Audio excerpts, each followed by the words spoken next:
भगवान शंकर के निवास स्थान कैलाश पर्वत के पास स्थित है कैलाश मानसरोवर। यह अद्भुत स्थान रहस्यों से भरा है। शिव पुराण, स्कंद पुराण, मत्स्य पुराण आदि में कैलाश खंड नाम से अलग ही अध्याय है, जहाँ की महिमा का गुणगान किया गया है। पौराणिक मान्यताओं के अनुसार इसी के पास कुबेर की नगरी है। यहीं से महाविष्णु के कर कमलों से निकलकर गंगा कैलाश पर्वत की चोटी पर गिरती है, जहाँ प्रभु शिव ने अपनी जटाओं में भर धरती निर्मल धारा के रूप में प्रवाहित करते हैं। कैलाश पर्वत के ऊपर स्वर्ग और नीचे मृत्युलोक है। आइए जानते हैं इसके कुछ रहस्यों को, जो कि आज तक अनसुलझे ही हैं। धरती के एक ओर उत्तरी ध्रुव है तो दूसरी ओर दक्षिणी ध्रुव। दोनों के बीचों बीच स्थित है हिमालय। हिमालय का केंद्र है कैलाश पर्वत। वैज्ञानिकों के अनुसार यह धरती का केंद्र है। कैलाश पर्वत दुनिया के 4 मुख्य धर्मों हिंदू, जैन, बौद्ध और सिख धर्म का केंद्र है। यह एक ऐसा भी केंद्र है जिसे एक्सिस मुंडी कहा जाता है। एक्सिस मुंडी अर्थात दुनिया की नाभि या आकाशीय ध्रुव और भौगोलिक ध्रुव का केंद्र। यह आकाश और पृथ्वी के बीच संबंध का एक बिंदु है, जहाँ 10 दिशाएं मिल जाती हैं। रशिया के वैज्ञानिकों के अनुसार एक्सिस मुंडी वह स्थान है जहाँ अलौकिक शक्तियों का प्रवाह होता है और आप उन शक्तियों के साथ संपर्क कर सकते हैं। इस पर्वत पर एक विशालकाय पिरामिड है जो 100 छोटे छोटे पिरामिडों का केंद्र है। कैलाश पर्वत की संरचना कंपास के 4 दिक बिंदुओं के समान है और एकांत स्थान पर स्थित है, जहाँ कोई भी बड़ा पर्वत नहीं है। कैलाश पर्वत पर चढ़ना निषिद्ध है, परंतु 11वीं सदी में एक तिब्बती बौद्ध योगी मिलारेपा ने इस पर चढ़ाई की थी। रशिया के वैज्ञानिकों की यह रिपोर्ट यूएन स्पेशल मैगजीन के 2004 के जनवरी अंक में प्रकाशित हुई थी। हालांकि मिलारेपा ने इस बारे में कुछ नहीं कहा, इसीलिए यह भी एक रहस्य है। यहाँ पर 2 मुख्य सरोवर हैं। पहला मानसरोवर जो दुनिया की शुद्ध पानी की उच्चतम झीलों में से एक है और जिसका आकार सूर्य के समान है और इसे ब्रह्मताल कहते हैं। दूसरा राक्षस नामक झील जो दुनिया के खारे पानी की उच्चतम झीलों में से एक है और जिसका आकार चंद्र के समान है। ये दोनों झीलें और चंद्र बल को प्रदर्शित करती हैं, जिसका संबंध सकारात्मक और नकारात्मक ऊर्जा से है।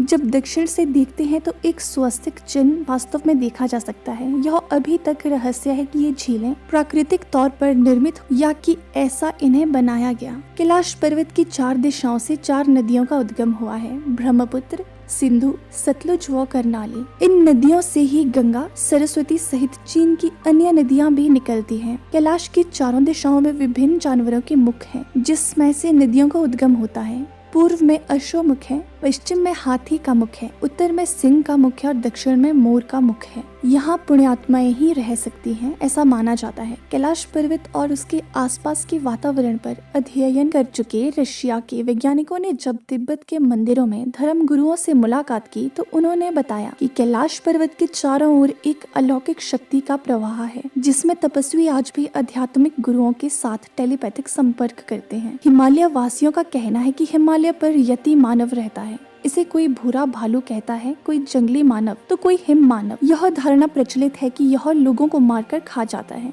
कुछ वैज्ञानिक इसे निंडरथल मानव कहते हैं। विश्व भर में करीब 30 से ज्यादा वैज्ञानिकों ने दावा किया कि हिमालय के बर्फीले इलाकों में हिम मानव मौजूद है। दुनिया का सबसे दुर्लभ मृग है कस्तूरी मृग। यह हिरण उत्तर भारत, चीन, तिब्बत, साइबेरिया, मंगोलिया में ही पाया जाता है। इस मृग की कस्तूरी बहुत ही सुगंधित और औषधीय गुणों से युक्त होती है, जो उसके शरीर के पिछले हिस्से की ग्रंथि में एक पदार्थ के रूप में होती है। कस्तूरी मृग की कस्तूरी दुनिया में सबसे महंगे पशु उत्पादों में से एक है। यदि आप कैलाश पर्वत या मानसरोवर झील के क्षेत्र में जाएंगे तो आपको निरंतर एक आवाज सुनाई देगी, जैसे कि कहीं आसपास में एरोप्लेन उड़ रहा हो। लेकिन ध्यान से सुनने पर यह आवाज डमरू या ओम की ध्वनि जैसी होती है। वैज्ञानिक कहते हैं कि यह आवाज बर्फ के पिघलने की हो। यह भी हो सकता है कि प्रकाश और ध्वनि के बीच इस तरह का समागम होता है कि यहाँ से ओम की आवाजें सुनाई देती हैं। दावा किया जाता है कि कई बार कैलाश पर्वत पर 7 तरह की लाइट्स आसमान में चमकती हुई देखी गई हैं। नासा के वैज्ञानिकों का ऐसा मानना है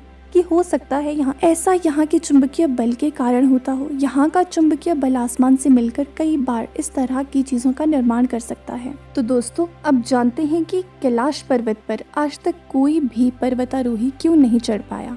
हिंदू धर्म में कैलाश पर्वत का बहुत महत्व है, क्योंकि यह भगवान शिव का निवास स्थान माना जाता है। लेकिन इसमें सोचने वाली बात ये है कि दुनिया की सबसे ऊंची चोटी माउंट एवरेस्ट को अभी तक 7000 से ज्यादा लोग फतह कर चुके हैं। जिसकी ऊंचाई 8,848 मीटर है। लेकिन कैलाश पर्वत पर आज तक कोई नहीं चढ़ पाया, जबकि इसकी ऊंचाई एवरेस्ट से लगभग 2000 मीटर कम यानी 6,638 मीटर है। यह अब तक रहस्य ही बना हुआ है। कैलाश पर्वत पर कभी किसी के नहीं चढ़ पाने के पीछे कई कहानियां प्रचलित हैं। कुछ लोगों का मानना है कि कैलाश पर्वत पर शिव जी निवास करते हैं और इसलिए कोई जीवित इंसान वहां ऊपर नहीं पहुंच सकता। मरने के बाद या वह जिसने कभी कोई पाप ना किया हो, केवल वही कैलाश फतेह कर सकता है। ऐसा भी माना जाता है कि कैलाश पर्वत पर थोड़ा सा ऊपर चढ़ते ही व्यक्ति दिशाहीन हो जाता है, क्योंकि बिना दिशा के चढ़ाई करना मतलब मौत को दावत देना है। इसीलिए कोई भी इंसान आज तक कैलाश पर्वत पर नहीं चढ़ पाया। मीडिया रिपोर्ट्स के मुताबिक एक पर्वतारोही ने अपनी किताब में लिखा था कि उसने कैलाश पर्वत पर चढ़ने की कोशिश की थी, लेकिन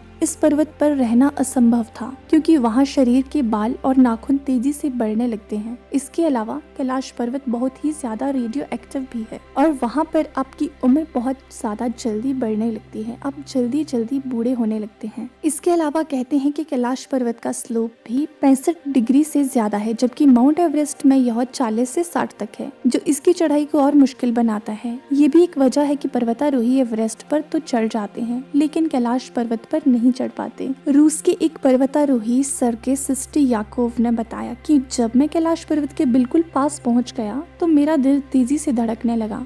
मैं उस पर्वत के बिल्कुल सामने था जिस पर आज तक कोई नहीं चढ़ सका, लेकिन अचानक मुझे बहुत कमजोरी महसूस होने लगी और मन में ये ख्याल आने लगा कि मुझे यहाँ और नहीं रुकना चाहिए। उसके बाद जैसे जैसे मैं नीचे आता गया, मेरा मन हल्का होता गया। कैलाश पर्वत पर चढ़ने की आखिरी कोशिश लगभग 18 साल पहले यानी साल 2001 में की गई थी, जब चीन ने स्पेन की एक टीम को कैलाश पर्वत पर चढ़ने की अनुमति दी थी। फिलहाल कैलाश पर्वत की चढ़ाई पर पूरी तरह से रोक लगी हुई है, क्योंकि भारत और तिब्बत समेत दुनिया भर के लोगों का मानना है कि यह पर्वत एक पवित्र स्थान है, इसलिए इस पर किसी को भी चढ़ाई नहीं करने देना चाहिए। हालांकि कहते हैं कि 92 साल पहले यानी साल 1928 में एक बौद्ध भिक्षु मिलारेपा ही कैलाश पर्वत की तलहटी में जाने और उस पर चढ़ने में सफल रहे थे। वह इस पवित्र और रहस्यमयी पर्वत पर जाकर जिंदा वापस लौटने वाले दुनिया के पहले इंसान थे। इसका उल्लेख पौराणिक साहित्य में भी मिलता है। तो दोस्तों, आपको आज का वीडियो कैसा लगा हमें कमेंट सेक्शन में जरूर बताएं। वीडियो पसंद आया हो तो लाइक और शेयर करना ना भूलें और हमारे चैनल के साथ जुड़े रहने के लिए, इसी तरह की वीडियोस के लिए चैनल को सब्सक्राइब करें और बेल बटन को दबाना ना भूलें, ताकि आपको हमारी वीडियोस की नोटिफिकेशन मिल जाए।